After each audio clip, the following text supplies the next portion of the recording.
Hello friend, मैं तनिया सूर्य का स्वागत करता हूँ आपके अपने चैनल पे पुलिस सर्च अकेडमी के ऑनलाइन पोर्टल पे। ये एलपीआर क्रैश कोर्स चल रहा है। जो इम्पोर्टेंट टॉपिक है हम लोग को क्या करेंगे, एक फास्ट फॉरवर्ड मेथड में उसको देखते हुए आगे चलेंगे।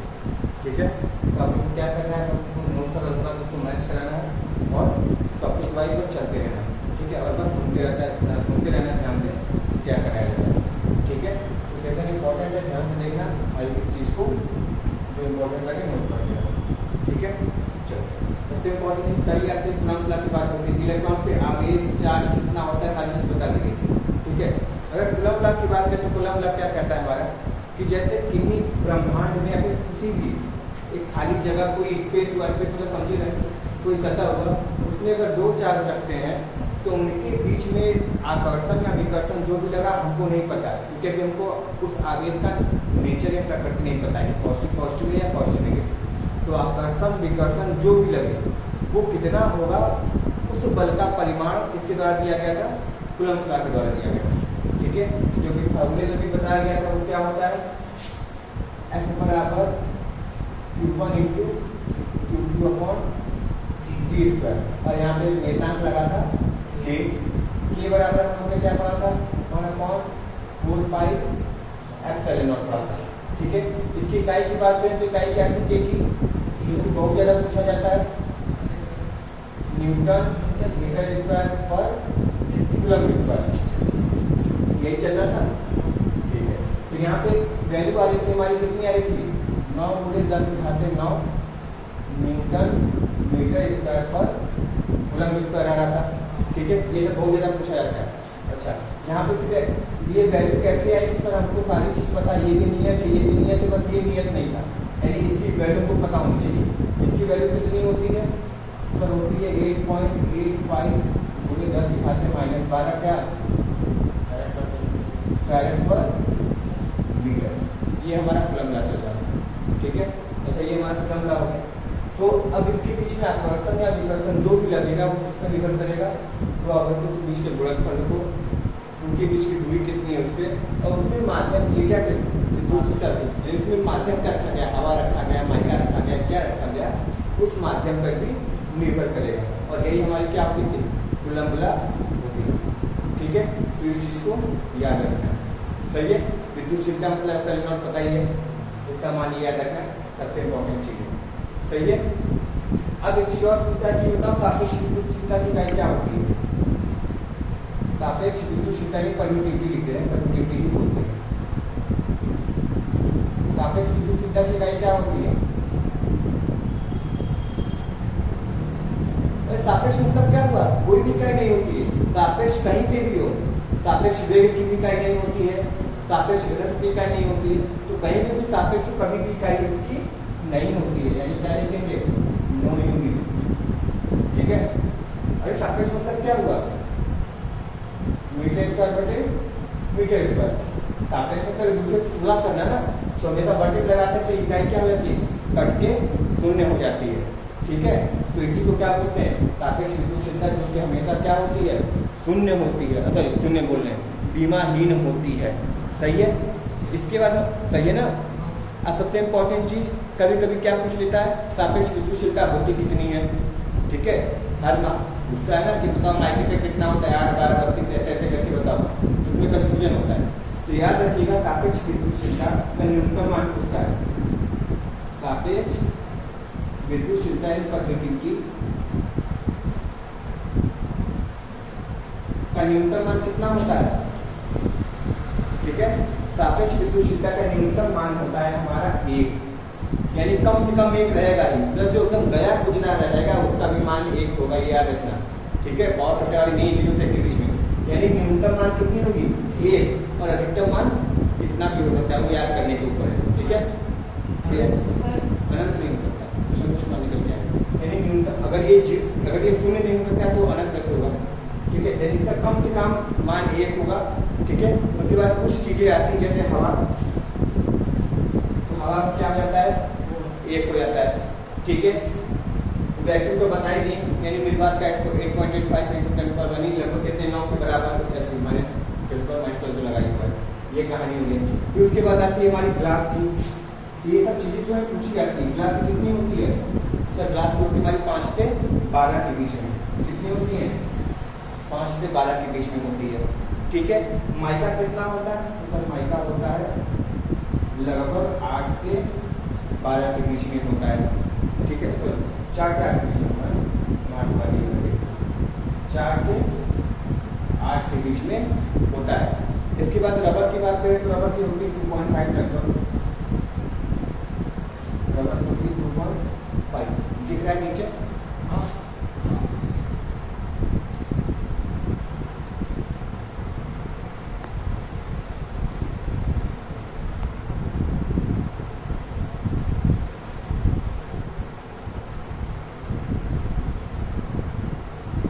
चलो माइका नहीं दिख रहा है, ऊपर दिख रहा है।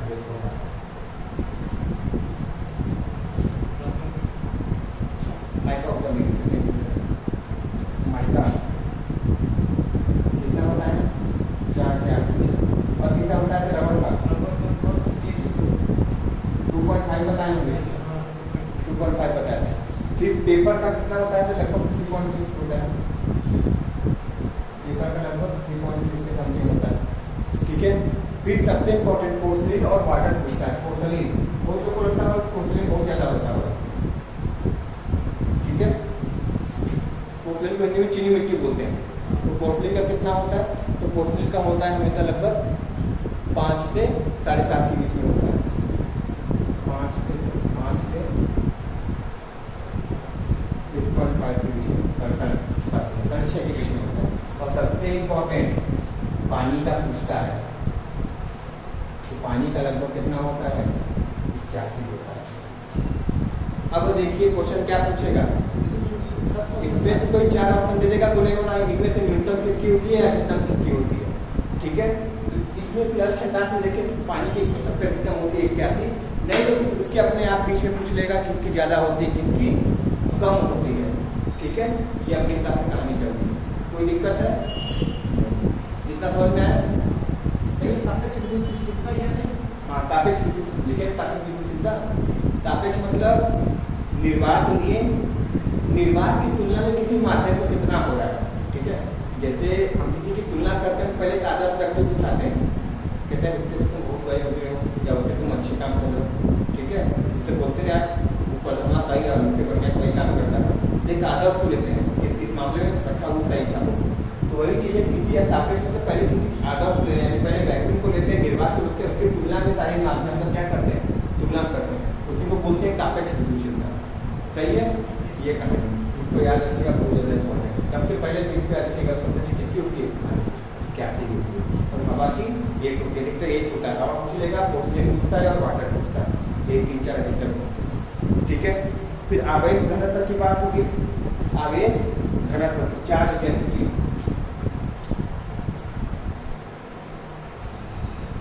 चार्ज डेंसिटी मतलब आवेश घनत्व की बात हो रही है। और सबको पता है आवेश घनत्व मतलब डेंसिटी की बात हो रही है। तो सबको पता है कि प्रति इकाई क्षेत्रफल में कोई भी चीज़ कितनी रखी गई है उसको घनत्व बोलते हैं। ठीक है। तो वही कहानी यहाँ पर है कि जब आवेश घनत्व की बात करेंगे इसको दिखाते हैं किससे हैं? इसको तो दिखाते हैं कैपिटल डी से। ठीक है। तो यानी आवेश घनत्व मतलब प्रति इकाई क्षेत्रफल में कितने आवेश रखे गए हैं, उसी को आवेश घनत्व कहते हैं। प्रति इकाई क्षेत्रफल में कितने आवेश रखे गए उसी को घनत्व कहेंगे ना। अब ये आवेश कम हो जाएगा तो घनत्व भी क्या हो जाएगा? कम हो जाएगा। एरिया कम हो जाएगा तो घनत्व बढ़ जाएगा। सही बात है ना। कि 100 आदमी रख देते हैं कोई दिक्कत नहीं, मगर एरिया भी घटा देते हैं तो बोलते हैं घनत्व बढ़ गया, उसकी जनसंख्या घनत्व बढ़ गई। सही है।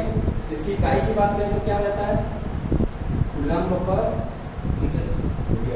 ये सब इकाइयाँ जो अधिकतर पूछी जाती हैं। या अगर ये आपको मदद कहाँ करेगा? कभी कभार बीमा में पूछ लेता है उसमें। ठीक है। और इसको छोड़िए, लोगों को पहले जब बीमा पूछेगा तो बीमा का हम तो समझेगा कितना पूछा जाता है बीमा में। ठीक है। वहाँ पे पूछा जाएगा। हाँ,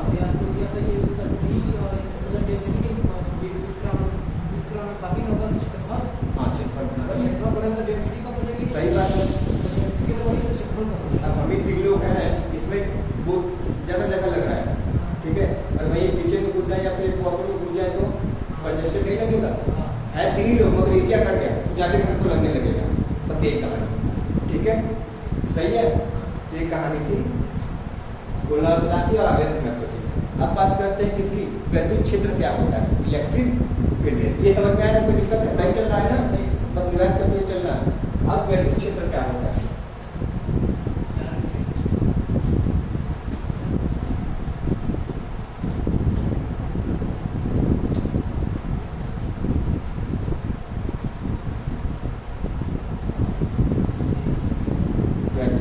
क्षेत्र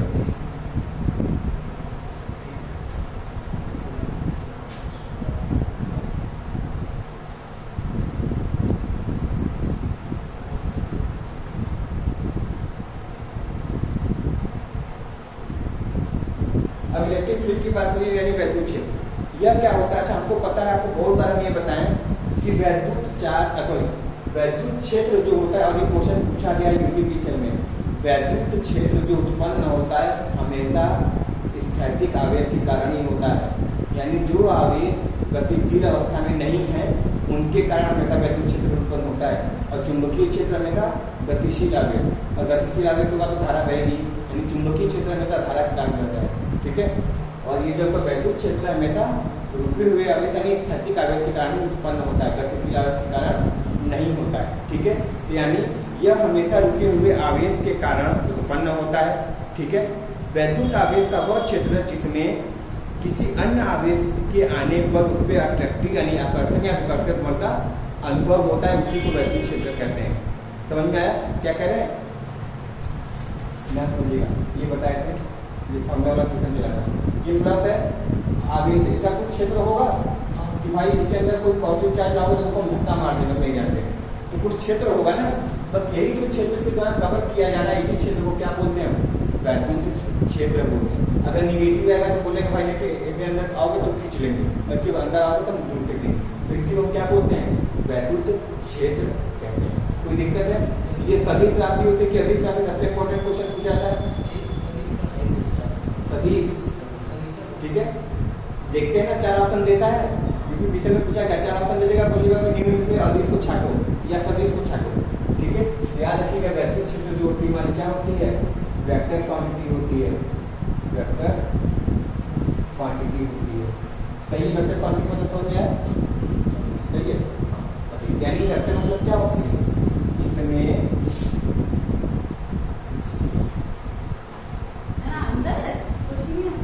आपको मिल गया क्या,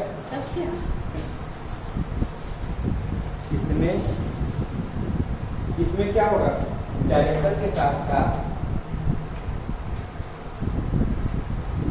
डायरेक्शन के साथ क्या होगा, इसमें मैग्नीट्यूड भी होता है ना, यानी दिशा के साथ साथ क्या होता है, परिमाण होता है, उसमें क्या बोलते हैं, वेक्टर क्वांटिटी कहते हैं, सही है। तो अब इसके अंदर कोई भी चीज आएगा तो अट्रैक्शन हो जाएगा या रिपल्सन हो जाएगा, इतना तो कंफर्म है, ठीक है। अब वो डिपेंड करेगा कि वो चार्ज का नेचर कहता है, अगर ये पॉजिटिव रखते हैं और निगेटिव वाला आएगा तो अट्रैक्ट होगा, और पॉजिटिव वाला होगा तो रिपेल होगा, कोई दिक्कत है। इसी को क्या बोलते हैं, वैद्युत क्षेत्र। अब ये वैद्युत क्षेत्र बड़ा होगा कि छोटा, किस पे निर्भर करेगा, ये भी पॉजिटिव आवेश है, इसका वैद्युत क्षेत्र इतना बड़ा बना है, ये भी पॉजिटिव आवेश है, तो इसका वैद्युत क्षेत्र इतना बड़ा बना है, इसका मतलब क्या निकल रहा है, ये छोटा वाला तो बड़का वाला खींच लेगा, बड़का वाला नहीं, वैद्युत क्षेत्र से क्या मतलब निकल रहा है, क्षेत्रफल ज्यादा है, अरे ये तो हमको दिख रहा है, इससे मतलब क्या निकल रहा है कि सर ये वाला जो आवेश है वो 1 कूलम का होगा, तो हो सकता है कि सर ये 4 कूलम वाला, हाँ ये तो हो जाएगा, यही ना, कि जब परिमाण जब आवेश की मतलब जब आवेश का परिमाण बढ़ा है तो उसका एरिया तो बढ़ेगा ना। अब 3 एम्पियर की धारा बह रही है और 1000 एम्पियर की धारा बह रही है, कौन दूर से खींच लेगा, 1000 एम्पियर वाला, ठीक है। यानी उसका परिमाण बढ़ा तभी ये हुआ ना, इसी को क्या बोलते हैं, वैद्युत क्षेत्र कहते हैं, सही है। अगर इसके फॉर्मूले की बात करें तो क्या हो जाता है, E बराबर क्या लिखते हैं, F/Q लिखते हैं, फॉर्मूले वाले सेशन में बताया था पहले वाले दिन में, E बराबर F/Q, F क्या है हमारा न्यूटन, और ये क्या हमारा कूलम होता है, न्यूटन पर कूलम, ठीक है। ये इसकी कार्य होती है, और इस पर न्यूमेरिकल पूछेगा, E बराबर F/Q होता है, सही है। और ये तो क्या होगा ना, N/Q N/C N/C ये कूलम है, सुन कि मीटर पर बुला के इकाई होगी ना। अरे मात्रा के साथ इसको कहते हैं। हाँ इकाई है ये, हाँ वही। इकाई कहते हैं यहाँ पे, ये यूनिट है। हाँ ये यूनिट ही चल रहा है। अच्छा जी वो वेक्टर का मतलब क्या हुआ? वेक्टर क्वांटिटी का सदिश। हाँ वेक्टर मतलब सदिश, और मैग्नीट्यूड इसका मतलब होता है परिमाण। सही है, मैग्नीट्यूड होता है परिमाण होता है। सही है, कोई दिक्कत है? नहीं। सही है। हाँ सर। अच्छा, ये ई वाला रिलेशन हो गया, एक ई बता दिए, ठीक है। इसको और किस नाम से जानते हैं? इसको बोलते हैं इलेक्ट्रिक फील्ड इंटेंसिटी। अभी बताने का मतलब क्या होता है, यानी वैद्युत क्षेत्र तीव्रता, ठीक है। यानी अब ये वाला है और एक ये वाला है, ठीक है। आपको खतरा किससे महसूस होगा? बड़े वाले से, कि यार दूर से ही तब इनको खींच लिया जा रहा है, ठीक है। यानी आपकी इसकी इंटेंसिटी यानी इसकी तीव्रता क्या है? ज्यादा है, और इसकी तीव्रता क्या है? कम है, ठीक है। तो सेम सवाल इसी तरह होता है, जैसे 1000 एम्पियर की धारा बह रही है इसमें और एक 20 एम्पियर की धारा इसमें बह रही है, किसकी तीव्रता ज्यादा है? इस वाले की तीव्रता ज्यादा है। तो बोलते हैं सर ये तो छुए भी नहीं छूता भी हो रहा था, ठीक है। और इसको छूने पे भी मतलब पास भी गया तो थोड़ा उतना कुछ प्रभाव नहीं पड़ा, यानी इसकी इंटेंसिटी ज्यादा है, इसकी इंटेंसिटी कम है, ठीक है। तो देखिए वही कहानी है, जिसका बल ज्यादा होगा उसकी इंटेंसिटी ज्यादा होगी, जिसकी बल कम होगी उसकी इंटेंसिटी कम होगी। तो इसको इलेक्ट्रिक फील्ड इंटेंसिटी को किससे दिखाते हैं? ई से दिखाते हैं। इंटेंसिटी का मतलब समझ में आया क्या होता है? तीव्रता तो समझ में आ रहा है ना, जिस वजह से सनलाइट है, कभी बोले ना कभी इंटेंसिटी बहुत तगड़ी हो जा रही है, मतलब चुभने लग रहा है, और कभी कभी जब बादल छा जा रहा है तो ठीक है नॉर्मल अच्छा लग रहा है, तो उसी चीज को क्या बोलते हैं? इंटेंसिटी बोलते हैं। कोई दिक्कत है? हाँ, ये आपकी इंटेंसिटी हो जाएगी। इसको बता दें, सही है ना। बस देखते हुए चलिए, हम बस लिखते हुए चल रहे हैं, सही है। और इसमें पूछेगा न्यूमेरिकल तो नहीं, नोट नहीं करना, कल नोट में पढ़ा होगा, इसका पढ़ा है, पढ़ा है। अरे बेसिक है ये, अरे मैथ चला है। अच्छा जो सीखा है सुनना तो मन है, थोड़ा समय लगेगा। इलेक्ट्रिक फील्ड इंटेंसिटी हो गया ये। चलो अब एक चीज सवाल क्या पूछता है, वो रिलेशन देता है, वो रिलेशन देता ही देता है। चार ऑप्शन देगा, बोलेगा कि पूछेगा बता कि निम्न में कौन सा समीकरण सही है, और वो समीकरण क्या होता है पूछता है, ये बताओ कि चार्ज डेंसिटी वीडियो चल रहा है, चार्ज डेंसिटी तथा चार्ज डेंसिटी मतलब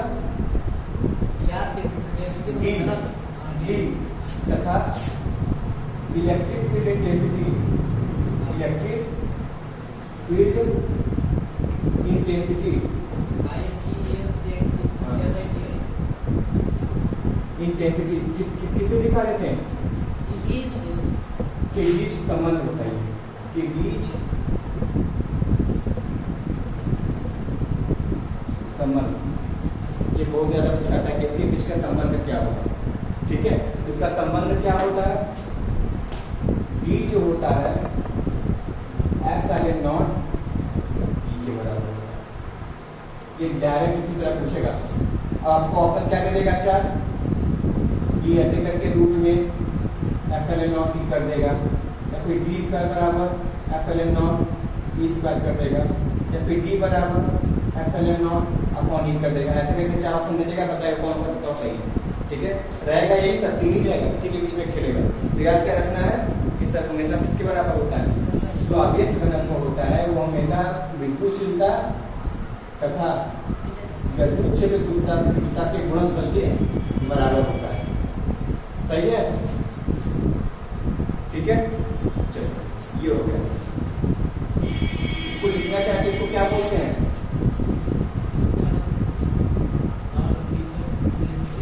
चार्ज डेंसिटी बोलते हैं। इसको क्या बोलते हैं? परमिटिविटी,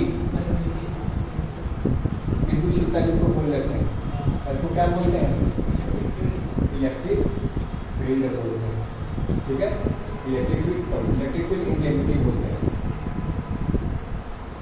परमिटिविटी किसका उल्टा होता है? परमिटिविटी आपका उल्टा हो जाता है। परमिटिविटी किसका? परमिटिविटी उल्टा नहीं होता है, रेजिस्टिविटी उल्टा होता है कंडक्टिविटी का। ठीक है, परमिटिविटी तो मटेरियल क्या भरा जा रहा है उसके गुण को दिखाता है परमिटिविटी। ये कहानी है, सही है। ये बहुत ज्यादा पूछा जाएगा।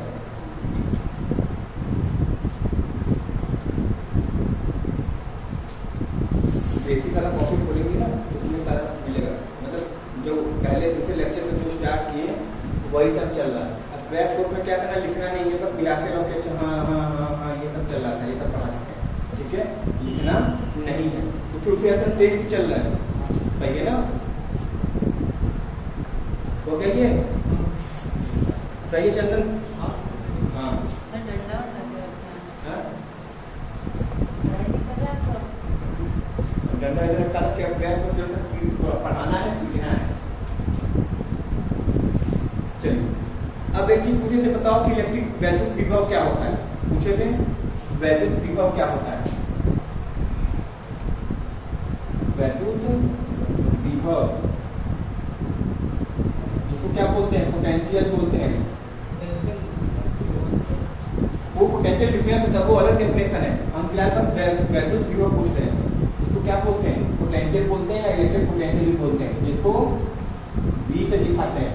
और इसको हम समझाए थे, इसको पहले मतलब पहले बैच में समझाए थे, वीडियो नहीं बनाए थे, इसको समझाया गया था। ठीक है, इसको ध्यान से देख लेना क्या है। वैद्युत विभव मतलब बताए थे हम कि सर ये इलेक्ट्रिक फील्ड है, पॉजिटिव चार्ज का इलेक्ट्रिक मतलब पॉजिटिव चार्ज है, जिसके बगैर एक एरिया होगा ना, किसके अंदर कोई भी चीज आएगा तो आकर्षण या विकर्षण होगा। बस वही कहानी है। यहाँ पे हम क्या किए, एक छोटा सा आवेश लेंगे जिसको पॉजिटिव चार्ज मानते हैं। सही है? अभी तो यहाँ पे नहीं हुआ सकता ना, क्योंकि हम बताया कि वैद्युत क्षेत्र में का स्थैतिक आवेश के कारण होता है। ये होने से गलती नहीं कर सकते, बल्कि पड़ा हुआ है केवल। तो हमको क्या करना पड़ेगा, इसको उठाकर लाकर एक क्षेत्र के पास रखना पड़ेगा ना, क्योंकि ये गतिशील नहीं है। बार बार बोले कि वैद्युत क्षेत्र जो होता है गतिशील आवेश के कारण उत्पन्न नहीं होता है, स्थैतिक आवेश के कारण उत्पन्न होता है। तो ये अपने से गलती नहीं कर सकते हैं, आपको उठा के ला के रखना पड़ेगा। कहाँ? वैद्युत क्षेत्र के पास में। ठीक है, जिसके बाद ये आकर्षण या विकर्षण कर सकता है। तो उसके लिए आपको कम से कम यहाँ से उठाकर यहाँ पे तो लाना ही लाना पड़ेगा। ठीक है, अब बताइए, अगर उठा के लाना पड़ेगा तो क्या इस आवेश पे आपको कार्य नहीं करना पड़ा?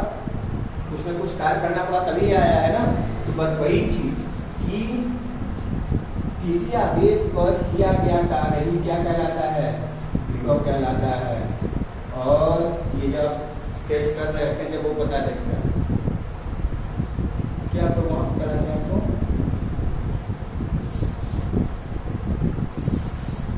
वहां पे क्या सॉल्व कराते हैं आपको? पेपर सॉल्व करा देते हैं। उसमें बहुत बार ऐसा क्वेश्चन पूछा गया था, E बराबर W/Q। ठीक है, अब चूंकि वो यूपीपीएससी जे का पेपर दिए थे तो उसमें भी 2-3 सवाल थे। ठीक है, E बराबर W/Q। अब इसकी इकाई की बात करें तो क्या हो जाएगा? W/Q है ना, तो W मतलब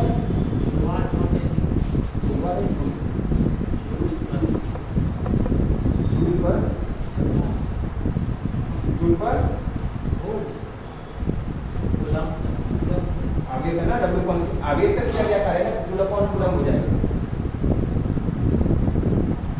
सही है? इस पे न्यूमेरिकल कितना आता है ये मुझे तो पता होगा।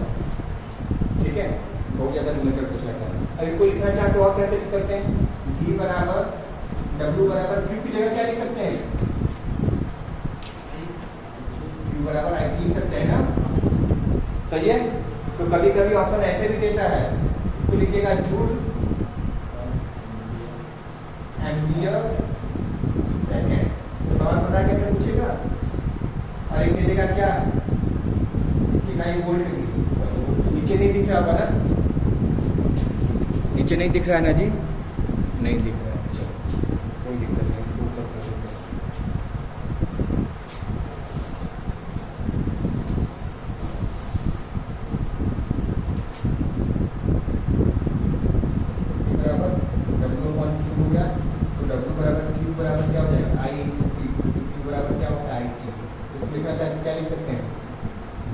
पर एम्पियर सेकेंड, और इसको लिखना चाहे तो वोल्ट भी लिख सकते हैं। तो इसमें क्वेश्चन कैसे पूछता है ये याद रखिएगा, 3 ऑप्शन दे देगा सही वाला यूनिट का, पूछेगा बताओ निम्न में कौन सा वोल्ट की इकाई नहीं है। ये तक क्वेश्चन बहुत पूछे जाते हैं। पावर देते देखते हैं ना, T बराबर आई स्क्वायर आर, T बराबर बी स्क्वायर बाई आर, ऐसे करके 4 ऑप्शन देता है, कोई एक गलत होता है, समझ गए ना।